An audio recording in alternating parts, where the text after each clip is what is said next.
I told you I'd come back. I promised I would tell you what happened the night Maren saw me change. But before I get there, I need you to understand something. The weeks between our first kiss and that night, they were the best weeks of my life. And that's what made everything worse. Because hope is dangerous when you're cursed. Hope makes you believe in things like futures, like mornings that aren't filled with regret, like hands that won't eventually hurt the people they hold. Maren had become my routine, not in a suffocating way, in a way that rain becomes part of the sound of home. I would visit her 3, maybe 4 times a week, always after dark, always quiet, always leaving before dawn. She never asked me to stay longer than I offered. She never demanded explanations I couldn't give. And somehow, that made me want to give them anyway. We fell into a rhythm. I'd knock, 2 soft taps, never loud enough to startle. She'd open the door with tea already, brewing like she'd been waiting, not desperately, just hopefully. We'd sit in her living room, her on the couch with her legs tucked beneath her, me in the chair across from her, always keeping distance, always afraid of what I might do if I got too close. She'd read to me sometimes, poetry mostly, the kind that didn't rhyme, but still made sense, the kind that said things like, I loved you first in the quiet, before the world had a word for it. And I'd sit there, hands clenched between my knees, wondering if she knew, if she could tell, if some part of her had already figured out what I was, and was choosing not to say it out loud. One night, she asked me about my family. I'd been dreading that question, because the truth is complicated. The truth is painful. The truth is, I killed my father, not on purpose, but that doesn't make him any less dead. I was 17 when it happened. The curse had just taken hold, new, wild, uncontrollable. I didn't know what I was yet. I just knew that some nights my body didn't feel like mine. That some nights I woke up in the woods with blood under my nails and no memory of how it got there. My father thought I was sick. He thought it was drugs, or a fever, or something a doctor could fix. So one night, when I was changing, when my bones were breaking and reshaping, and my mind was drowning in instinct, he came into my room. He put his hand on my shoulder. He said, Son, it's okay. We'll figure this out. And I turned. And I didn't recognize him. I saw prey. I saw threat. I saw movement. And my body reacted. By the time I came back to myself, it was too late. My mother found us. She screamed. She called me a monster, and she wasn't wrong. I ran that night. I've been running ever since. I didn't tell Maren all of that. I couldn't. But I told her enough. I said, my father's dead, and it's my fault. Maren didn't flinch. She didn't try to comfort me with lies, like, I'm sure it wasn't your fault. She just said quietly, that must be heavy. And it was. God, it was. I felt my throat tighten, felt something sharp and hot behind my eyes. I don't cry. I haven't cried in years. But in that moment, I wanted to.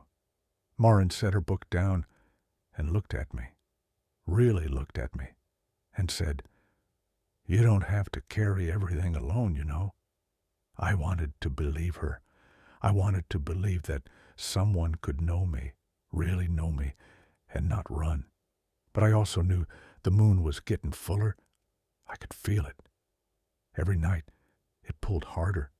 Every night, my body felt less like mine. My senses sharpened. Sounds became overwhelming. Smells became unbearable.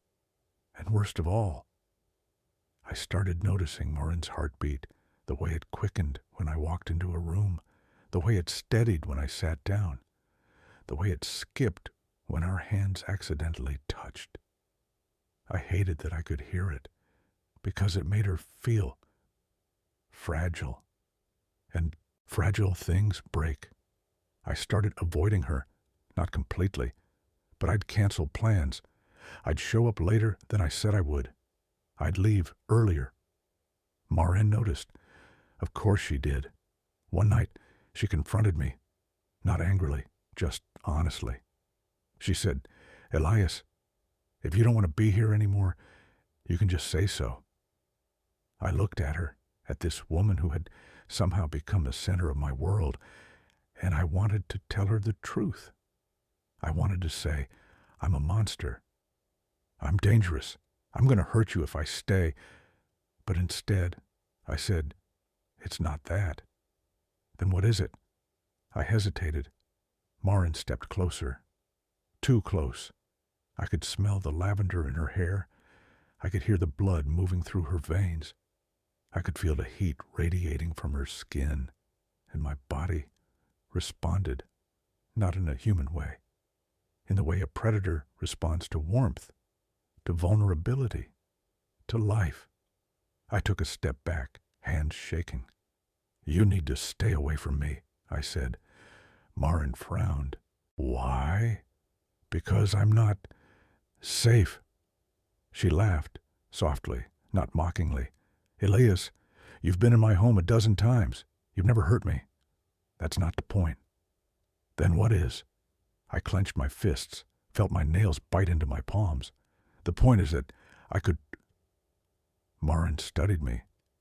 She tilted her head like she was reading a passage she didn't quite understand yet. Then she said something I didn't expect. "I think you're more afraid of yourself than I should be." And she was right. God, she was right. But that didn't make it less true.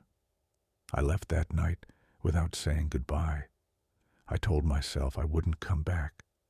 I told myself it was for her own good. But 3 nights later, when the moon was so full it looked like it was pressing against the sky, I found myself outside her house again. I didn't mean to be there. I was trying to stay away. But the pull was too strong, not the moon's pull, hers. I stood in the trees across the street, watching her shadow move behind the curtains. She was reading, always reading. I should have left. But then she came outside. She stood on her porch in bare feet and an oversized sweater, holding a mug of tea, and she looked right at the place where I was hiding. "I know you're there, Elias," she called softly. My heart slammed against my ribs. She couldn't possibly see me. It was too dark. But she didn't need to see me. She just knew. "You can come out," she said, "or you can keep hiding.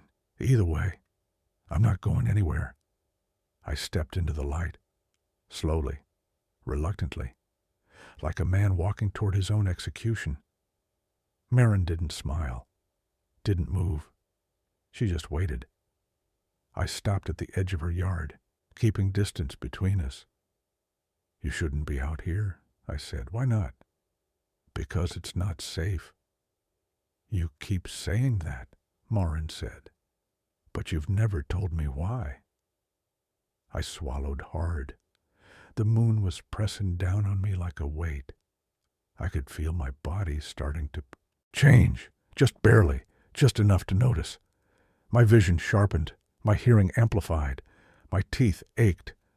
"Maren," I said, voice rough, "you need to go inside." She took a step closer. "No, Maren, I'm not afraid of you, Elias.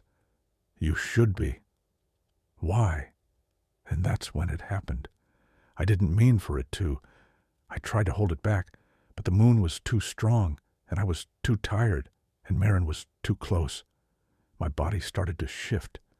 Not all at once, not dramatically, but enough. My hands twisted, bones cracking, nails lengthening into something sharp. My spine curved unnaturally. My face changed. I felt my jaw extend, felt my teeth sharpen, felt the animal rising to the surface. I dropped to my knees, gasping, trying to fight it. "Go," I growled. "Go inside. Now." But Maren didn't run. She stood there, frozen, not in fear, but in understanding. She watched me struggle, watched me shake, watched me become something that wasn't quite human anymore. And when I finally looked up at her with eyes that weren't entirely mine, she whispered, "Oh." Not a scream, not a gasp, just, "Oh." Like a mystery had finally been solved. I expected her to run, to scream, to grab her phone and call someone. But instead, she sat down, right there on the porch steps. She set her tea beside her and folded her hands in her lap, like she was settling in for a conversation. "So," she said quietly, "this is what you've been hiding." I couldn't speak. My throat was too tight. My body was too wrong.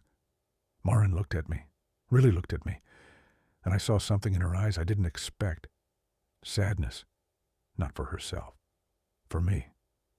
"How long?" she asked. I forced the words out, rough and broken. "Since I was 17. She nodded slowly. "And you thought—" "What? That I'd hate you?" I couldn't answer, because yes. Yes, I thought she'd hate me. I thought she'd see me as the monster I am. Maren stood up. She walked down the steps. Slowly. Carefully. Every instinct in me screamed to run, to get away from her before I hurt her. But I couldn't move.